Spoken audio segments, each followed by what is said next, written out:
Bom dia, gente. Meu povo, tem tanto lugar aqui na frente, por que vocês estão aí lá, quase na escuridão do salão? Já desliguei o ar. Que nem eu. Vergonha. A gente já está acabando o ano.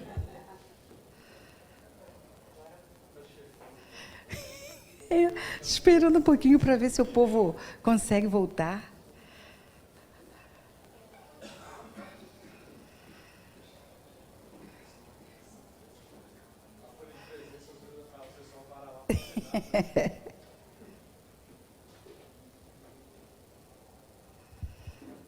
Tem que assinar a folha de presença, senão não passa de ano. Ano que vem vai repetir tudo de novo.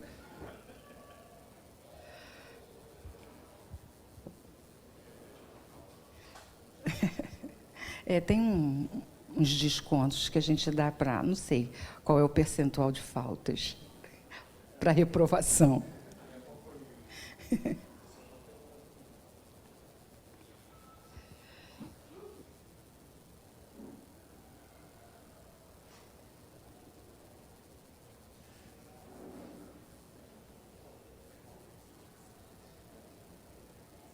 Ainda estou ouvindo muito barulho da criançada lá fora, não está não? Deve ter pai e mãe ainda lá fora.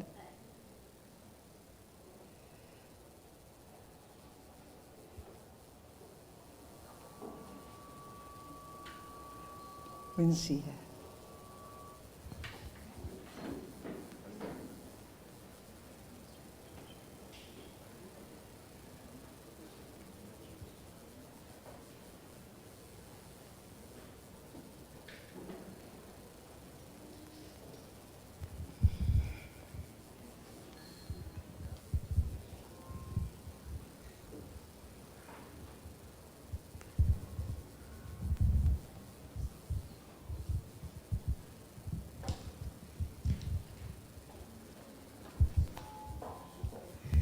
Vamos começando com o Evangelho, fazendo a oração, e quem fosse retardando vai chegando e se juntando a nós, porque o tempo passa rápido, a hora já está passando.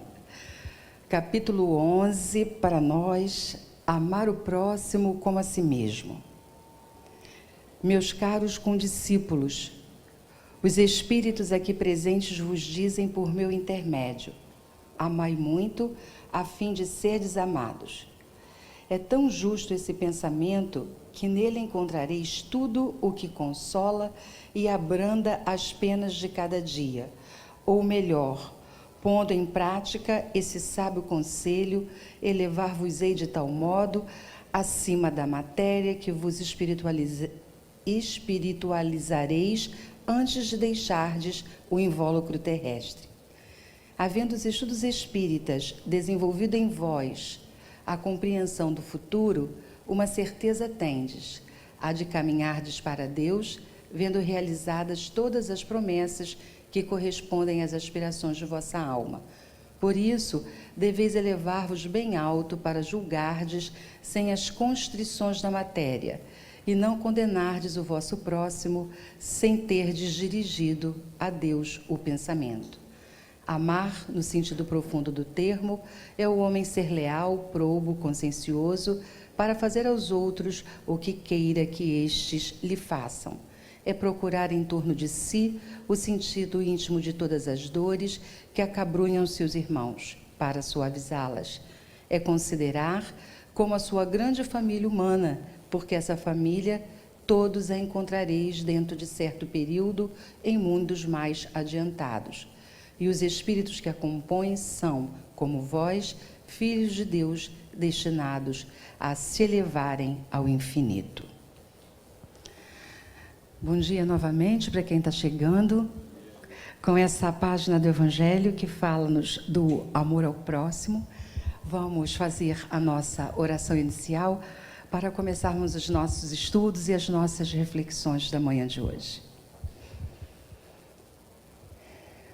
Deus Pai, Criador de todas as coisas, Jesus, bondoso amigo e mestre, Joana, nossa mentora, inspiradora, que nos traz a cada sábado a esta casa de amor, de luz e de bênçãos, para que possamos estudar, caminhar juntos, aprender uns com os outros, aprendermos para podermos conduzir melhor as nossas vidas, as nossas tarefas, os nossos lares, a educação dos nossos filhos, nos relacionarmos melhor. Tanta coisa, Senhor, que temos a oportunidade abençoada de aprender nesta casa.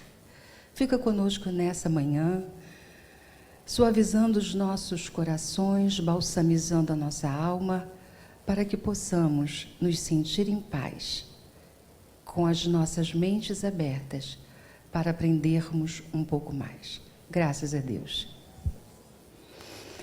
Então, pessoal, estamos chegando no final, hein? Só temos esse mês, mas o tempo passa rápido e exatamente por isso tivemos Olimpíada, algumas coisas ao longo do caminho. Nós vamos, hoje, juntar dois... Me ajuda aí, Rafa, qual o problema?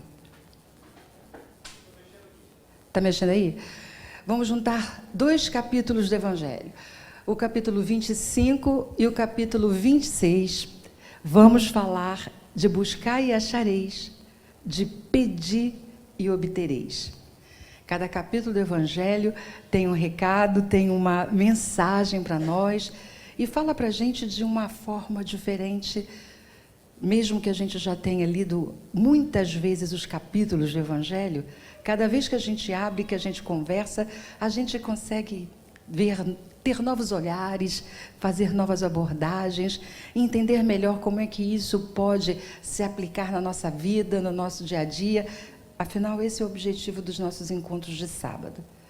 Entender melhor o que o Evangelho diz para nós, qual é a mensagem que ele traz para a nossa vida, de maneira que a gente possa melhorar o nosso caminho, melhorar a nossa jornada. E nós vamos, então, aprofundando a cada encontro, a cada sábado, esse conhecimento que nos torna mais fortes, que nos torna mais capazes, que permite que a gente desenvolva todas as potencialidades que a gente tem. Quando a gente fala de desenvolver, a gente lembra que desenvolver não é somente fazer brotar, mas é tirar véus. A palavra no seu sentido mesmo quer dizer, quando eu desenvolvo, eu tiro véus. Da maneira como a gente vai descascando uma cebola e tirando as camadas, nós vamos também, nesse nosso trabalho, nesse nosso caminhar, tirando os véus que ainda envolvem o nosso entendimento, envolvem a nossa mente, para que as coisas possam ficar mais claras e a gente se sentir mais consciente, ampliar a nossa consciência e ficarmos também mais plenos. Os capítulos falam para nós: ajuda-te, que o céu te ajudará, observai os pássaros do céu, não vos afadigueis pela posse do ouro. Todas as passagens que estão no Evangelho de Mateus, capítulos 6, 7 e 10. O capítulo 27 vai falar para a gente da prece. Do que é a prece, por que a gente faz a prece, quais são as qualidades da prece, o que é que a gente consegue com a prece. Na verdade, são 2 capítulos que eles podem conversar muito intimamente, porque muitas vezes a gente associa a busca ou pede auxílio na nossa busca à prece.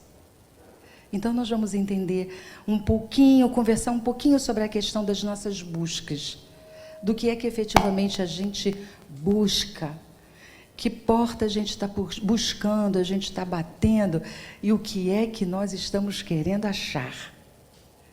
Na verdade, o que é que a gente está querendo achar? Ajuda-te e o céu te ajudará. Pedi e vos será dado. Buscai e achareis. Batei a porta e se vos abrirá. Porque todo aquele que pede recebe, e o que procura encontra. Obrigada, Rafa. Encontra e se abrirá.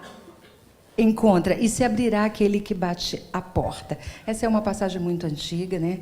Bater e a porta se abrirá, pedir e vos será dado. A gente lembra de uma historinha, dessa história de pedir, vos será dado, e ajuda-te que o céu te ajudará.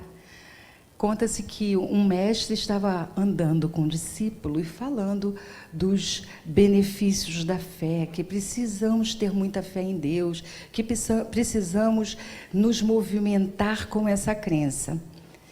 Então, eles pararam, mestre ensinando a discípulo, caminhando, vinham com os cavalos e pararam num determinado lugar para descansar. E aí esse discípulo foi deixar os cavalos no local para que voltasse lá no espaço do descanso. Quando ele foi deixar os cavalos lá no local, ele pensou, bom, se eu preciso confiar em Deus, se a entrega tem que ser total, não preciso amarrar os cavalos. Posso deixar os cavalos soltos, que Deus cuida para mim. E voltou. E foi dormir. Quando eles acordaram no dia seguinte, claro, os cavalos não estavam mais ali. Eles tinham tomado o próprio caminho. O discípulo ficou muito aborrecido com o mestre. O senhor não disse que era para confiar? Não disse que era entregar de corpo e alma? Eu deixei os cavalos, era para ele estar aqui e Deus cuidar disso. Eu falei assim, o mestre muito sabiamente, não à toa era um mestre, disse assim, Deus queria cuidar dos cavalos, mas ele precisava que você os amarrasse antes. Como é que ele ia cuidar dos cavalos se você os deixou soltos? Isso tem a ver com o quê? Com essa máxima. Ajuda-te, que o céu te ajudará. A questão de termos fé em Deus e de nos entregarmos a essa fé não nos isenta da nossa parte do trabalho. Absolutamente não. Aliás, fé e entrega não tem a ver com isso. Entrega tem a ver, e fé tem a ver com fidelidade. É que a gente muitas vezes associa a uma confiança, que também é, mas não apenas. Porque se a gente entende que é uma confiança passiva, nós não vamos sair do lugar. E nesse capítulo, nós vamos falar exatamente desse entendimento. Porque existem duas máximas análogas, buscai e achareis, que se assemelha, ajuda-te, que o céu te ajudará. Baseadas em duas leis, dois princípios que estão descritos no Livro dos Espíritos, na sua terceira parte, que nos fala das leis morais. 1, a lei do trabalho. 2, a lei do progresso. Tudo o que a gente precisa fazer em nossa busca é entender que, sem trabalho, não é possível achar. Nós ainda acreditamos, na nossa imaturidade, que o que eu busco tem a ver também com um pouco de inércia. Tem a ver com alguma coisa que signifique não precisar mais trabalhar.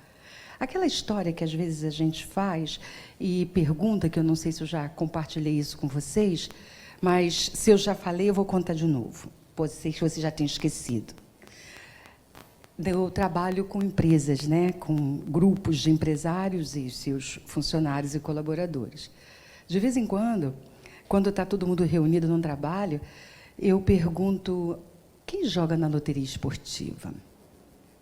Levanta a mão. Funcionário, levanta a mão, patrão. Por que você joga na loteria esportiva? Sabiam, os motivos são os mesmos. Não importa se é patrão ou funcionário. Se eu ganhar dinheiro, a primeira coisa que eu faço é chutar isso aqui, vou me embora, deitar na rede. Isso mostra como nós pensamos. Não são eles lá nas empresas que eu trabalho que pensam assim. Nós também. Se a gente pudesse ficar paradinho sem fazer nada, a gente ia gostar pra caramba. Só que a vida não é de inércia. A vida é de movimento. Einstein já dizia assim, como você pode querer resultados diferentes fazendo tudo do mesmo jeito? Fazer do mesmo jeito é cruzar os braços. É não fazer um movimento. Oi, amiga, bom dia, tudo bem?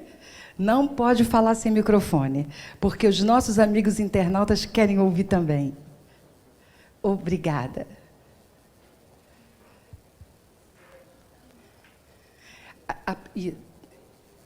Tá? Oi, ligou.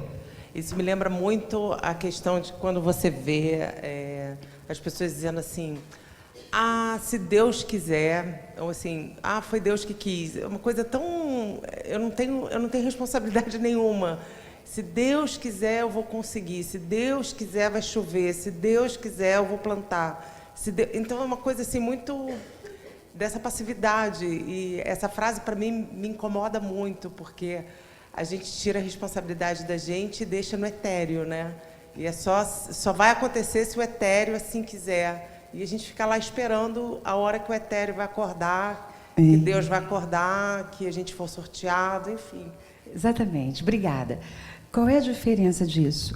É claro que sempre existirão mãos invisíveis. Vou voltar lá. Mãos invisíveis para nos ajudar, mas eu preciso estender a mão. Não é assim. Não, sou eu que estendo. E as mãos se encontram. Exatamente isso. É preciso entender quando a gente diz, se Deus quiser, é porque, nesta frase, eu preciso compreender o sentido embutido que é. Existem as leis divinas. E elas são imutáveis. Agora, aquilo que eu faço da minha vida não é o que Deus quer. É uma escolha minha. Sempre será. Desde que nós conquistamos inteligência, aqui no início, nós somos só instintos. Hoje todos temos instintos. Ainda bem, graças a Deus, porque são os instintos que nos seguram em muitas circunstâncias. Só que hoje ele já não é mais maquinal. A gente tem uma inteligência que nos leva a raciocinar sobre esse instinto que a gente herdou da vida animal e que é muito útil ainda na vida da gente. Mas na medida em que a gente conquistou a inteligência, conquistamos também o quê? O poder da escolha. O poder do livre-arbítrio. E aí é que a gente se enrosca. Porque livre-arbítrio, sem moral, a gente se enrosca todo. Porque a gente acaba fazendo escolhas equivocadas, escolhas para termos dores no futuro. Tá certo, pessoal? Então, essas duas leis são leis que fazem, são leis da vida. E é preciso que assim seja.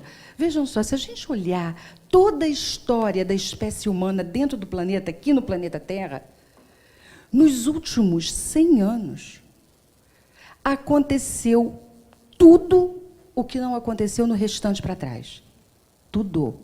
Nos últimos 100 anos.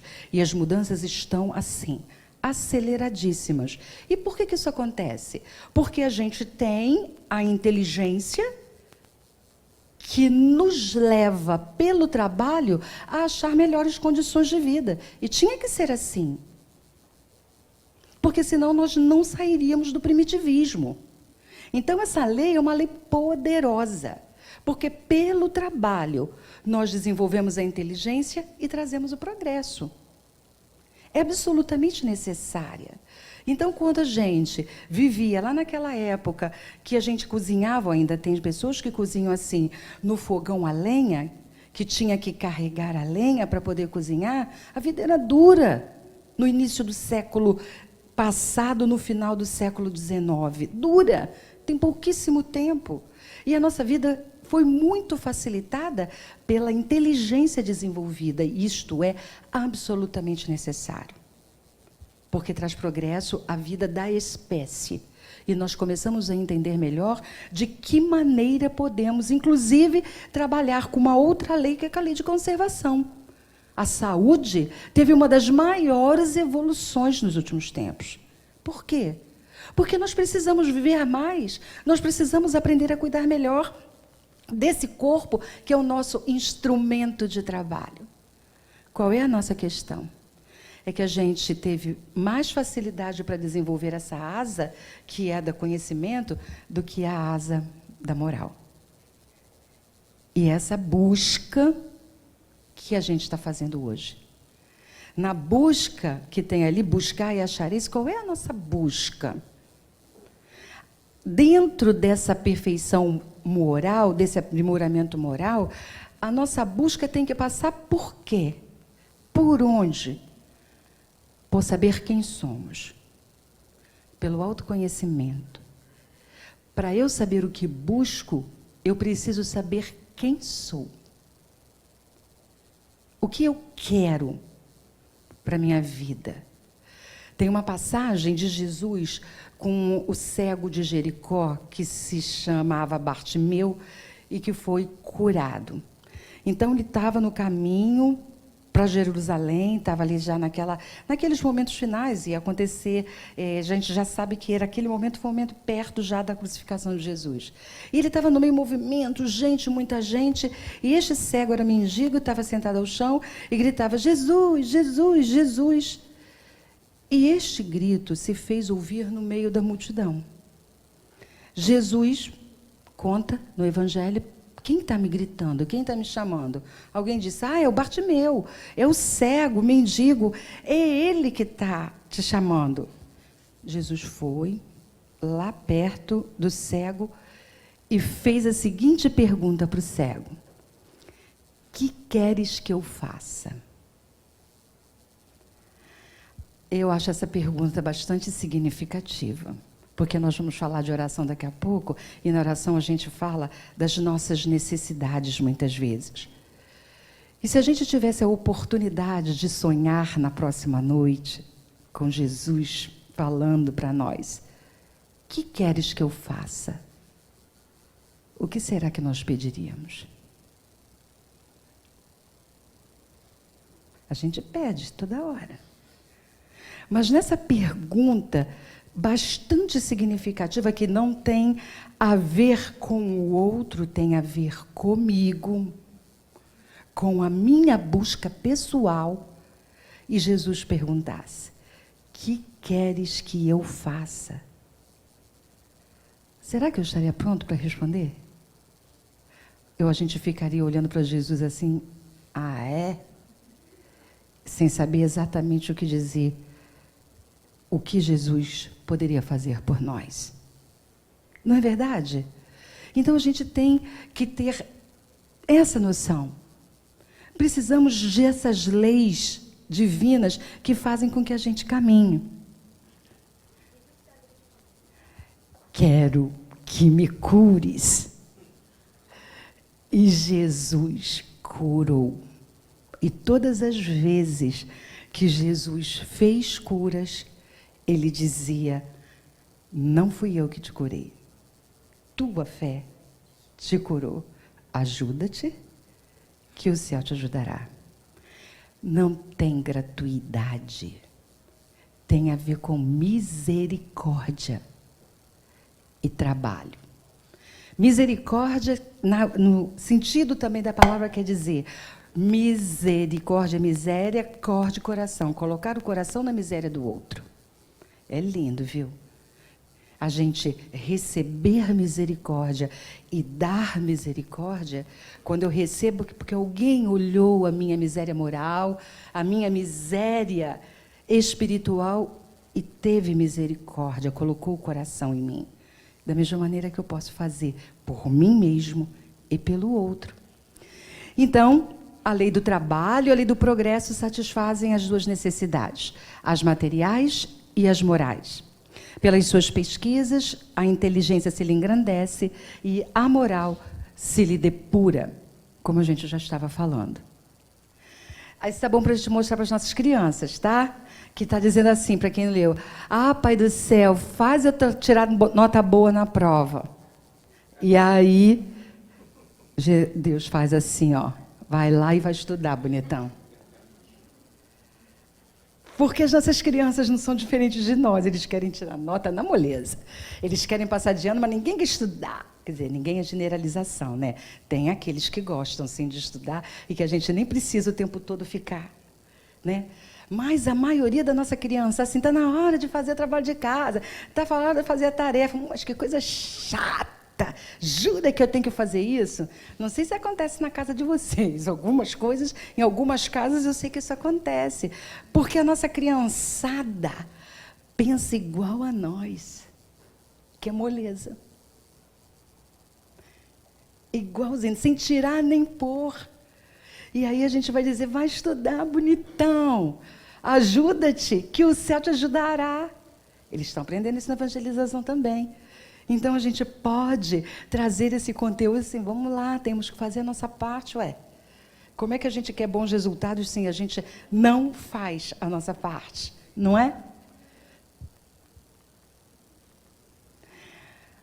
Devem-se entender por trabalho apenas as ocupações materiais? Os espíritos respondem a Kardec, não. O espírito também trabalha, assim como o corpo. E toda ocupação útil é também trabalho. Porque quando a gente pensa em trabalho, a gente pensa que só aqui no mundo físico existe trabalho. Olha só, moçada, a gente não pode se enganar não, hein? Aquela imagem que a gente muitas vezes pensou, tudo que eu queria era aquela imagem dos anjos, a harpa tocando e aquela pena me abanando, para eu poder... É a imagem que a gente faz do céu. Isso não existe não, tá, pessoal? Muito pelo contrário. André Luiz diz para nós que lá na espiritualidade, aí é que a gente trabalha. Porque aqui a gente ainda desperdiça muito. Desperdiça tempo, desperdiça talento, desperdiçamos muita coisa.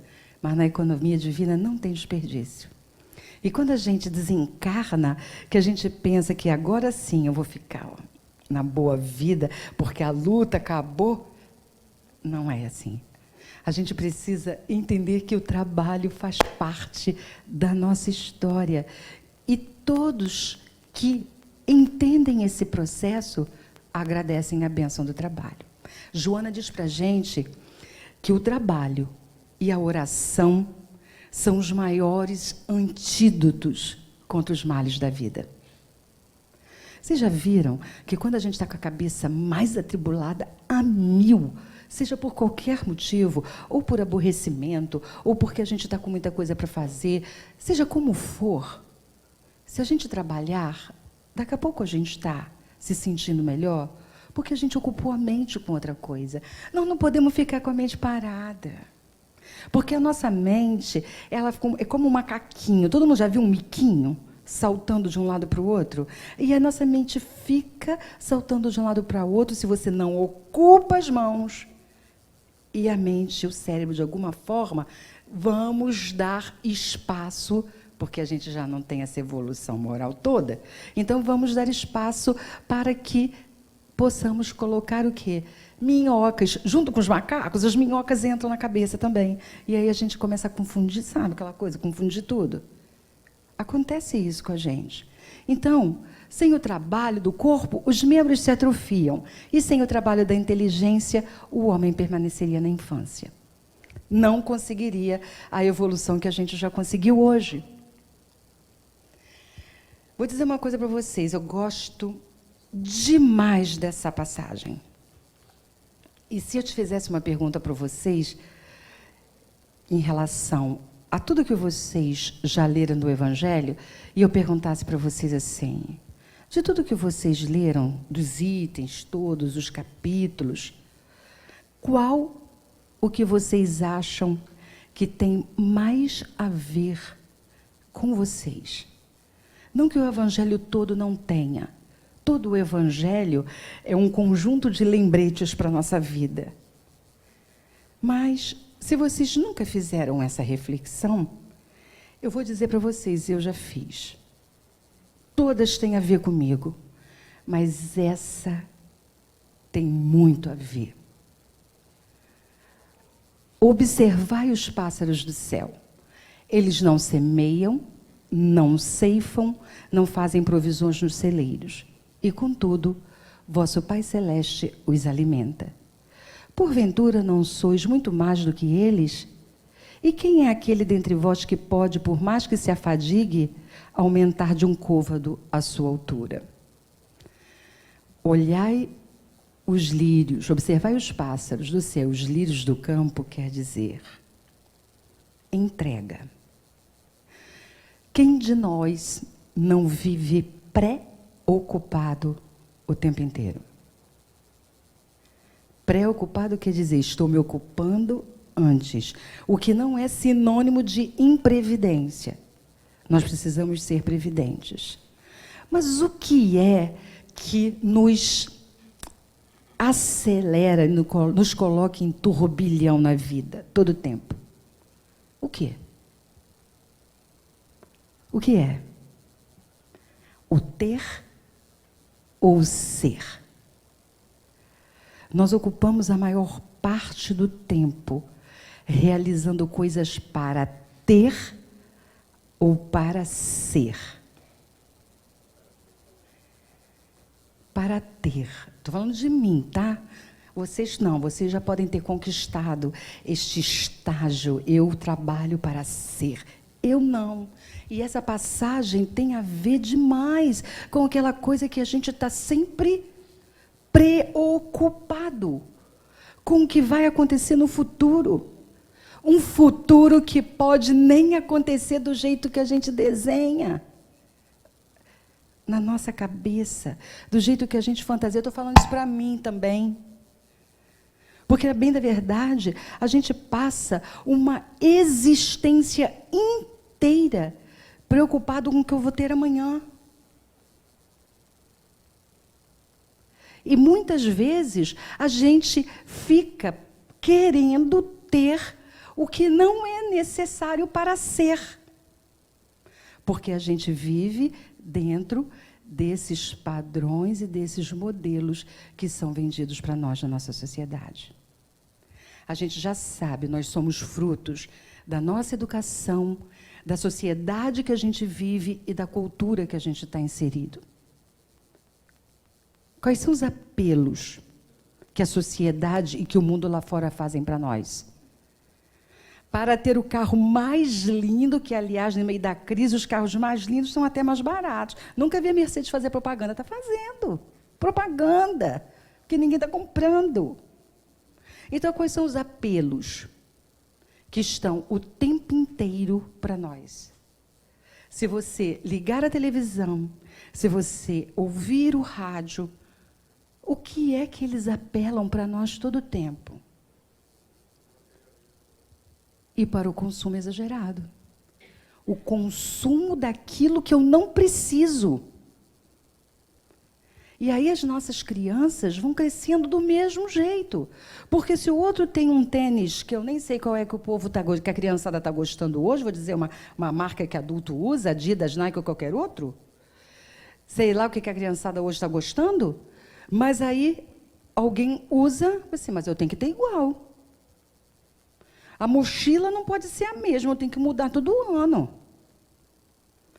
Não é verdade, pessoal? O meu caderno, a minha coleguinha tem um caderno, não sei quem é, a personagem feminina, que a meninada está gostando. Se não tem, eu tenho que ter igual. Os apelos são os mesmos. E aí a gente gostaria que o mundo no futuro fosse outro, mas a gente cria as nossas crianças exatamente como nós, com os mesmos valores. Sim, amiga. Não pode falar sem microfone. Estou aqui. Tem aqui, Rafa, o meu está perto. Às vezes as crianças nem pedem, né? A gente mesmo que embute isso. Você troca a mochila, porque já está aqui um pouquinho manchada, você vai lá e troca a mochila para o ano que vem, porque aquela mochila já está manchada e não serve mais. A rodinha está boa, o zíper está bom, fecha direitinho, mas aí você vai lá e compra outra porque você quer uma mochila bonita para o seu filho.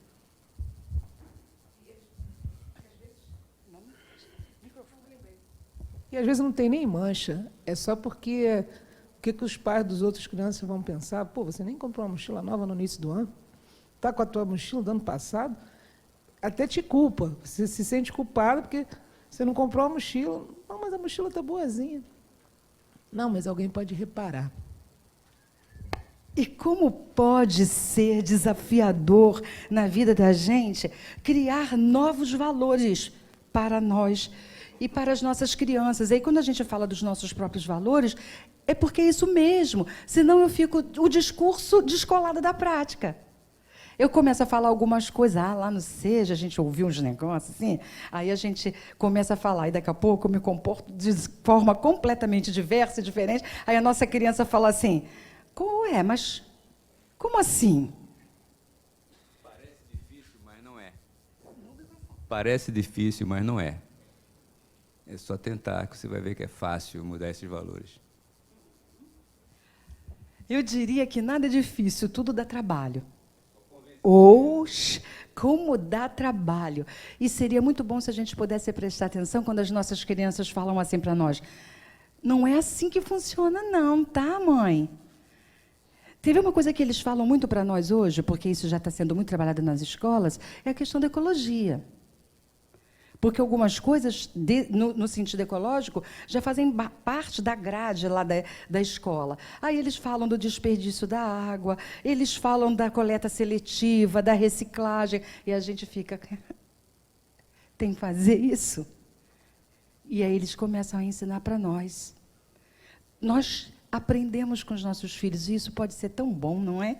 A gente se permitir aprender também com eles, porque às vezes, numa posição de paz, a gente acha que a gente é o tal, sou o cara. Não somos.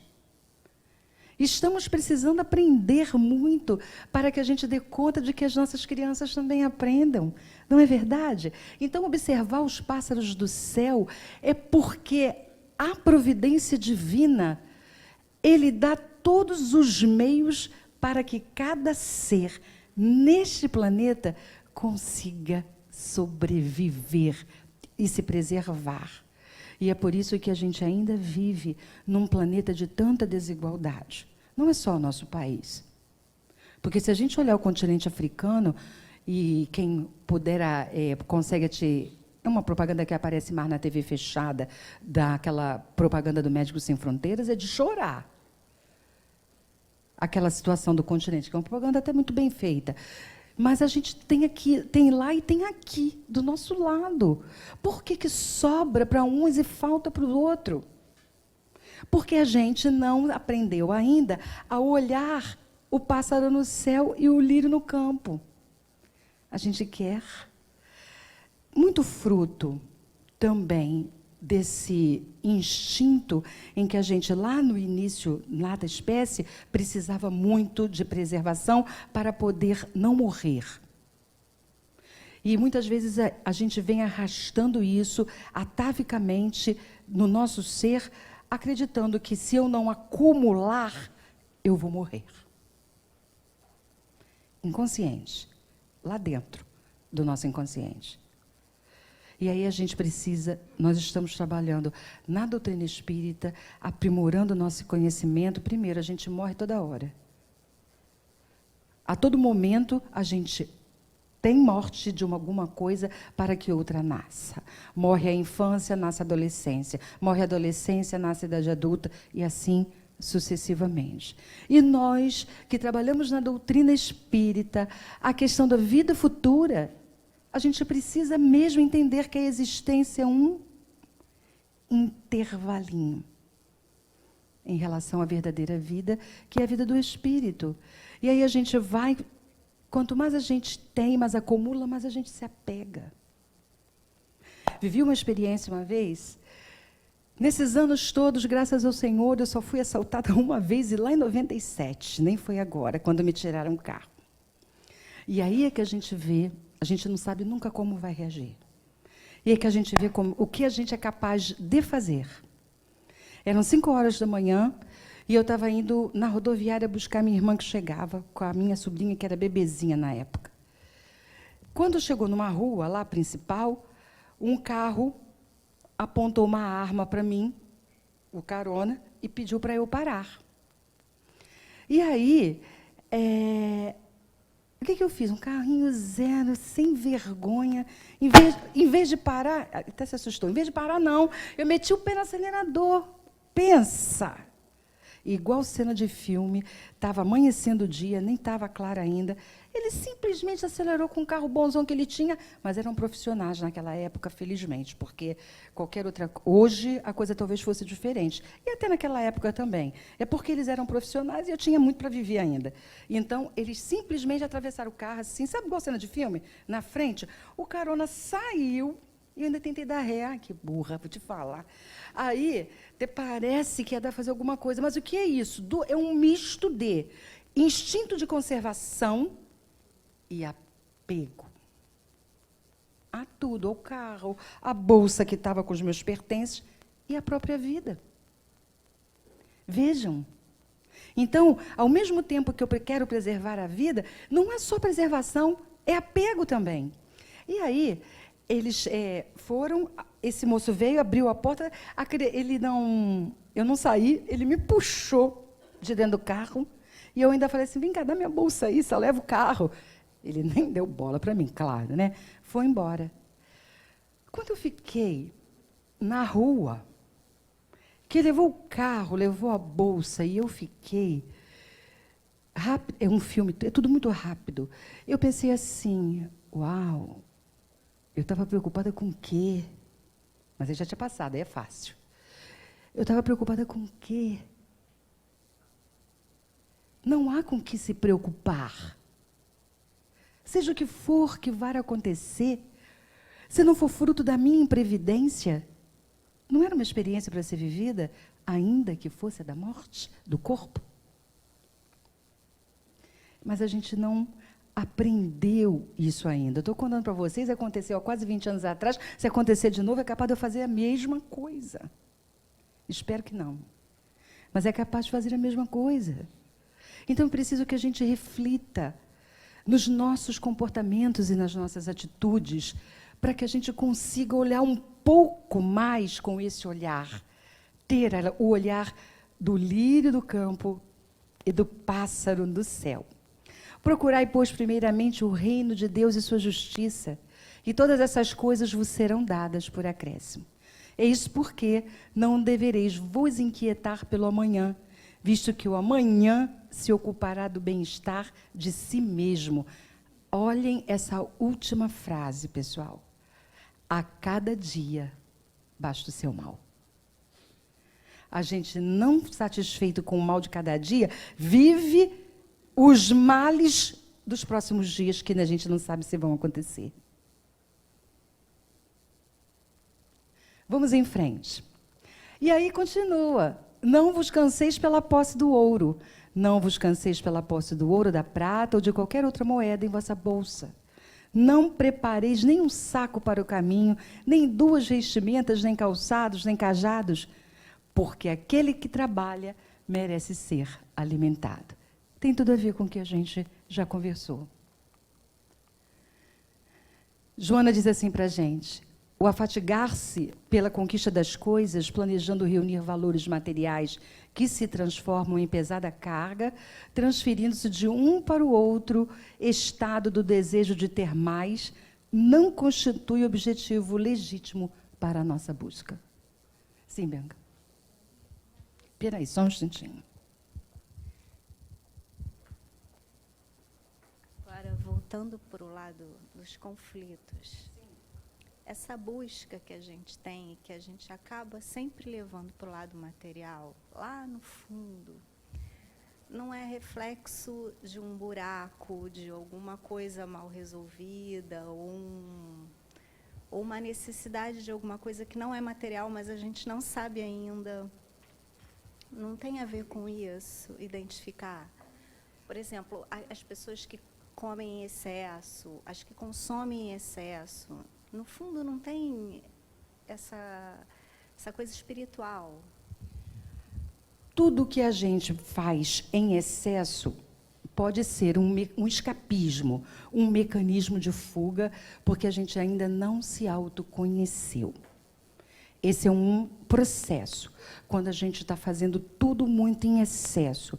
E aqui, a Joana não está falando nem dessa coisa, daquela fadiga que a gente cria para o nosso dia a dia, porque a gente vai até acumulando de muitos fazeres, de muitos... Já viu que a gente as nossas crianças hoje não têm muito tempo para nada. As crianças fazem tantas atividades e tantas coisas que elas mal têm tempo para realizar algumas outras coisas que talvez fossem importantes para o seu crescimento. Então, sim, tudo o que a gente faz que é em excesso, que não tem equilíbrio, tem a ver com o pouco entendimento que a gente tem das nossas próprias necessidades, das nossas próprias carências. Comer em excesso e na geladeira toda hora, ou qualquer outra coisa, até o trabalho em excesso. Porque o trabalho em excesso também é uma forma de fuga. Então, qualquer outra coisa que me desloca do sentido existencial é um escapismo que eu tenho para não olhar para a minha própria vida, para não olhar para os meus próprios conflitos e tentar resolvê-los. Porque olhar para dentro é olhar para os seus próprios conflitos. É olhar para esses buracos que a gente não sabe como preencher, preenche pelo que está fora, ao invés de buscar o que está dentro. Não é isso? Joana continua. O progresso é resultado de contínuas tentativas de realizações em crescendo sob a inspiração da cultura e do conhecimento. Dilata-se na razão direta, em que são alcançados alguns níveis e se desenham outros ainda não atingidos, desafiadores e ricos de possibilidades para o ser que anela crescer e planificar-se.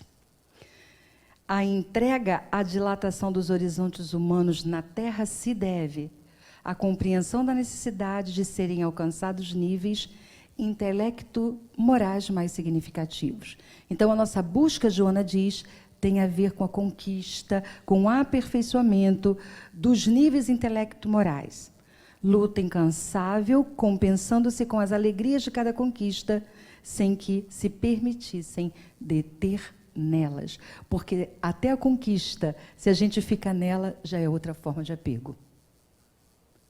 Então, é assim, é viver um dia de cada vez, sem nos tornarmos imprevidentes ou inconsequentes, que não é a mesma coisa. Porque o progresso é inevitável. Pode ser mais rápido ou mais demorado, vai depender das nossas escolhas. Mas o progresso é inevitável. O nosso progresso como pessoas, como seres, e o progresso da coletividade e, consequentemente, desse planeta que está em transição, caminhando para a nova categoria, que é de mundo de regeneração. Então, nós temos a cultura materialista e a visão utopista. O que é a cultura materialista? É o prazer incessante, aquela coisa que a gente vive porque eu tenho que estar em busca permanente do prazer. A utopista é a sociedade de beleza e tranquilidade sem dificuldades ou dores, ou seja, eu acreditar que vou estar nessa vida e não vou ter nenhum tipo de dor. Isso é ilusão. Nós teremos dores, porque nós teremos perdas. Não tem como ser diferente. Essa questão da cultura materialista e a visão utopista, né, cai naquilo que você estava falando das pessoas que você pergunta, né, nas empresas. Ah, você quer ganhar na Mega Sena por quê? Ah, porque eu quero largar o trabalho. Não é que ela não quer fazer nada. Ela quer viver somente do prazer. Que já é a visão utopista ali, que ele não quer viver só porque ele vai ter muito dinheiro por conta de ganhar na loteria, ele não vai ter dificuldades de buscar o prazer, o que ele quer, conquistar coisas que ele quer, né, com esse dinheiro. Aí, vejam só, a gente, com essa colocação, no fundo a gente nem percebe, mas a gente está considerando o trabalho uma dor. Não é isso? Eu quero fazer isso porque tudo que eu faço não é bom, eu não gosto. Aí eu vou fazer outras coisas que me deem prazer. Aí eu pergunto, por que é que você faz o que você faz?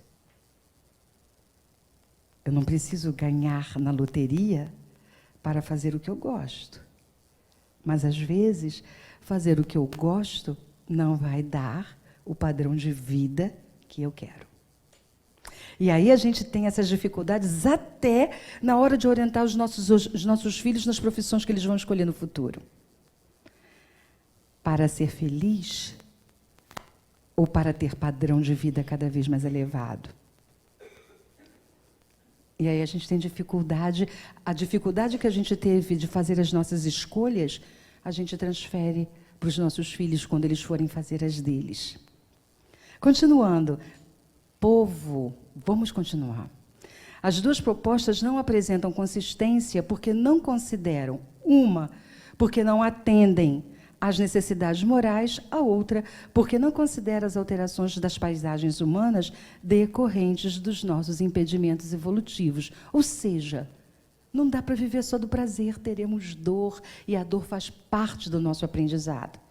Sofrer, como eu vou lidar com a dor? Se eu vou sofrer, mergulhar, vou assim, ok, está doendo, mas eu vou em frente? Beleza, faz toda a diferença. E é isso que a gente precisa também dar conta. Porque achar que não teremos uma vida de lutas é uma utopia. Num planeta e num mundo como esse, que a gente vive de enormes desafios, não tem como fugir disso. Neste momento, fundamentalmente, em que as notícias são as piores possíveis, econômicas, sociais, políticas, não é um momento desafiador que nós estamos vivendo?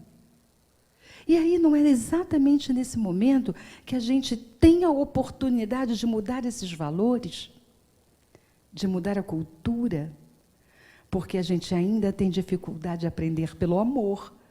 A gente gosta ainda de aprender pela dor. Pois é, a gente ainda precisa disso, porque a partir do momento que nós aprendermos, não precisaremos mais.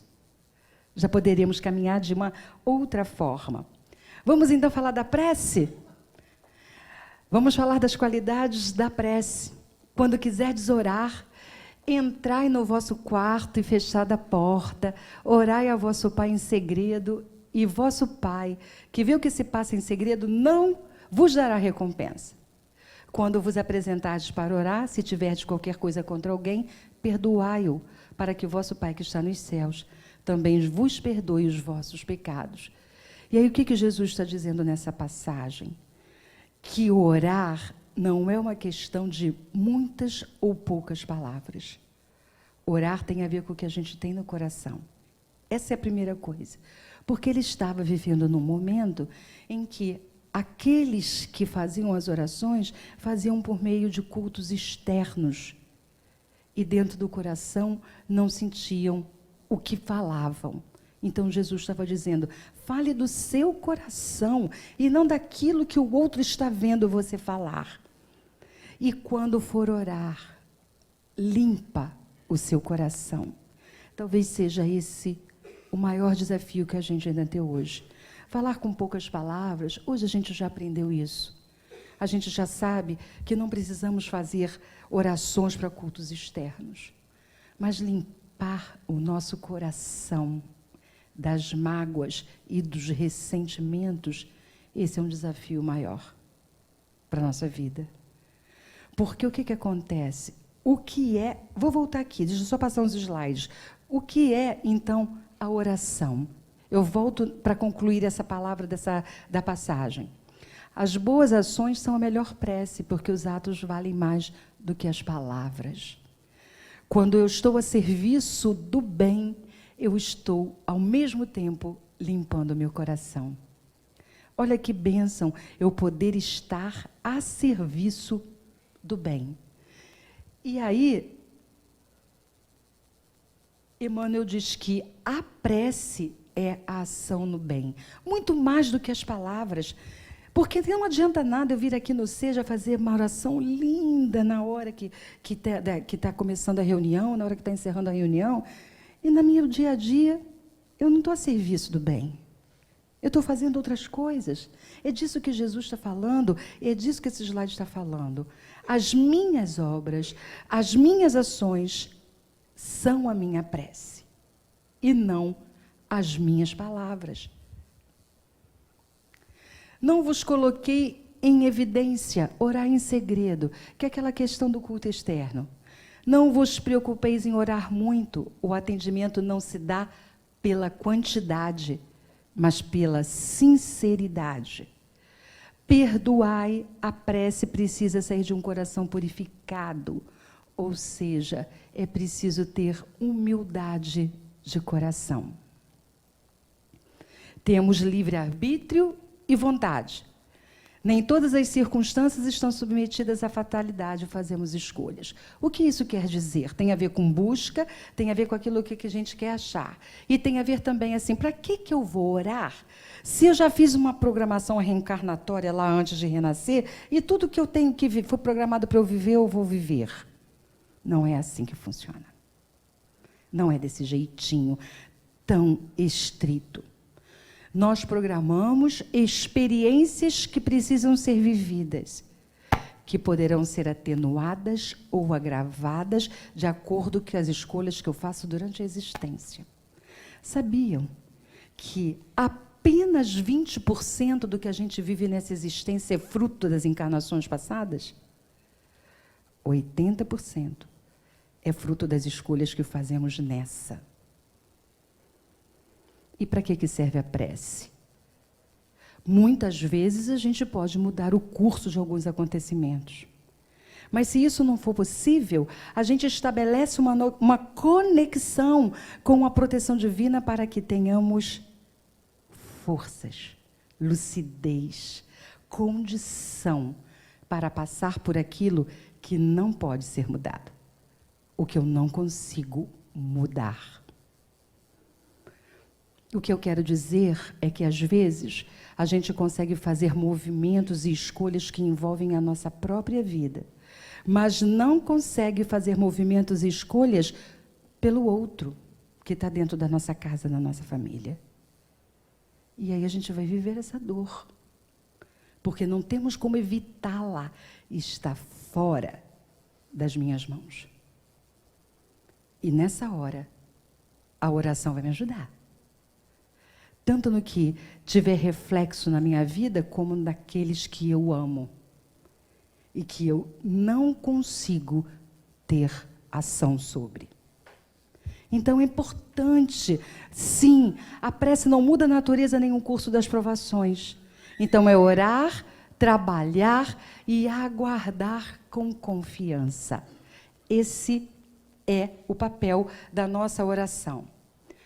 Porque nem sempre as criaturas soubessem como manter vinculação com as fontes. Então, como Joana está dizendo que a oração foi criada para a gente restabelecer uma ligação com as fontes da vida. Sugeriu a oração, que se constitui uma ponte vibratória de fácil construção por todo aquele que deseje realmente a vitória sobre os sofrimentos e anelem pelo bem-estar pleno. Vocês já ouviram falar do fluido cósmico universal? Estamos todos mergulhados no fluido cósmico. E aí, como é que acontece essa questão da oração? O fluido recebe o impulso da vontade. Ele é o veículo do pensamento, como o ar é o veículo do som. Com a diferença de que as vibrações do ar são circunscritas, enquanto que as do fluido universal se estendem ao infinito. Então, hoje a gente já sabe que tudo é frequência vibratória. Quando eu entro em oração, eu estou estabelecendo, dependendo do que eu tenho no meu coração e que vai para o meu pensamento, estou estabelecendo uma sintonia. Como é que a gente ouve o som no nosso rádio? A gente vê a onda que chega, a gente já sabe que liga. E dependendo da rádio que eu sintonizar, é ali que tudo acontece. E o pensamento não é diferente. É uma sintonia de onda vibratória. E eu ligo o botão do meu pensamento, das minhas emoções, dos meus sentimentos, na estação que eu quiser. E se vocês fizerem um exercício rápido, vamos fazer agora. Vamos sentar. Sentar é sentar encostadinho na cadeira e com a coluna reta. Vamos fazer um exercício. Todo mundo de olhinho fechado, quem puder, e respirando. Respira fundo 3 vezes.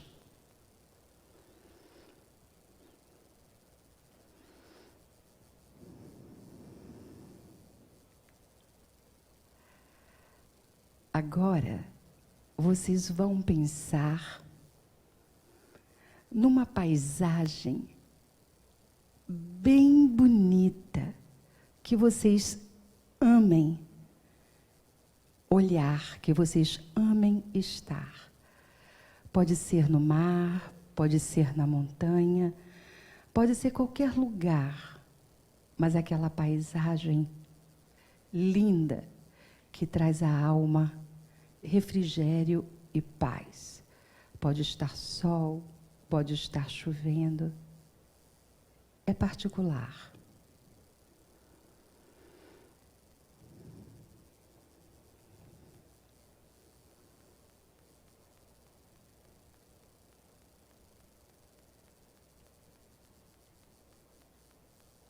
Agora vocês vão pensar no sabor de uma comida que vocês gostem muito. Pode ser doce ou salgado, mas é aquele alimento que vocês gostam muito de comer.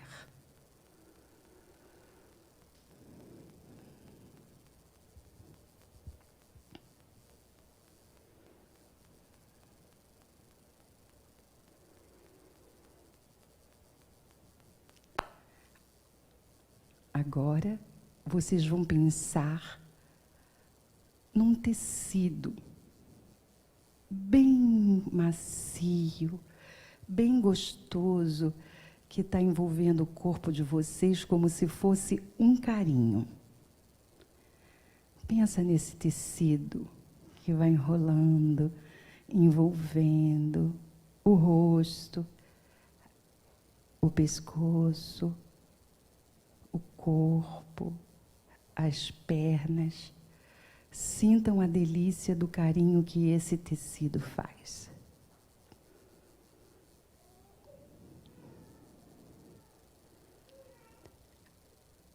Agora, calmamente, vocês podem abrir os olhos.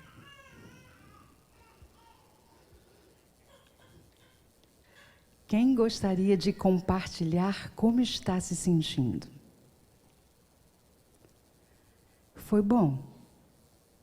Sabe quanto tempo durou? 3 minutos. Essa é a diferença que o pensamento faz na vida da gente. Eu só pedi para vocês pensarem, não pedi para vocês fazerem mais nada. Só pensar em alguma coisa que trouxesse bem-estar e paz. É uma amostra do que o pensamento pode fazer por nós. E orar é pensar.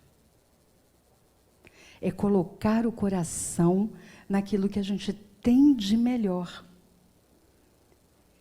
Onde há pensamento, há correntes mentais. E onde há correntes mentais, existe associação. O que a gente fez, senão uma associação de ideias que, simultaneamente, se associam às nossas emoções e aos nossos sentimentos. E toda associação é interdependência e influenciação recíproca. Então, se todos nós conseguimos aqui pensar as coisas que dão alegria e bem-estar a cada um, todos se beneficiaram desse pensamento. Porque cada um de nós pensamos coisas boas para nós, mas isso reflete no todo. O pensamento é, assim, o alicerce vivo de todas as realizações no plano físico e no extrafísico. Isso tem a ver com buscar e achar. Tem a ver com pedir e obter. A matéria mental é o instrumento sutil da vontade, atuando nas formações da matéria física, gerando as motivações de prazer ou desgosto, alegria ou dor, otimismo ou desespero. O pensamento e a vontade são elementos plásticos e organizadores. Por que a gente fala da vontade? Porque Pensar apenas não é suficiente. Eu preciso ter vontade para fazer o movimento necessário para aquilo que eu quero buscar, que eu quero achar, que eu quero obter com o meu pedido. A oração é emanação do pensamento bem direcionado e rico de conteúdos vibratórios que se expande até sincronizar com as ondas equivalentes, assim estabelecendo um intercâmbio entre a criatura e o Criador.